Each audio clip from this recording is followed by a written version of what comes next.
একটা ছাত্র আজকে আমার সাথে মাগরিবের আগে দেখা করে দোয়া চাইল, আর বলল হুজুর দোয়া করবেন। আমি স্কুলে লেখাপড়া করতাম, একসময় আমি গান বাজনা করতাম, আমি নাচ গান করতাম। আল্লাহর রহমত, আমি এখন দাড়ি রাখছি, 5 বেলার নামাজ পড়ি, 1 ওয়াক্ত নামাজও ছাড়ি না। ও যুবক, তোমার কি মনে চায় না তুমি নামাজ পড়বা না? আজকে যদি তোমার অন্তর দিয়া বুঝাইয়া বলতে পারো,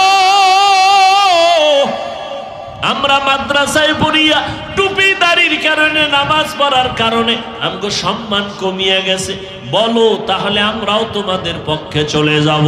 কিন্তু না, ইহুদিরাও চায় আমরা মরে যাই, খ্রিস্টানেরাও চায় কোরআনের আওয়াজ বন্ধ হয়ে যাক, সমস্ত বিধর্মীরা চায় ইসলামের আওয়াজ বন্ধ হোক। চতুর্মুখী দুশ্মন। কিন্তু তাকায় দেখো, এরপরও কোরআনওয়ালাদের সম্মান কমে নাই। তুমি ডাক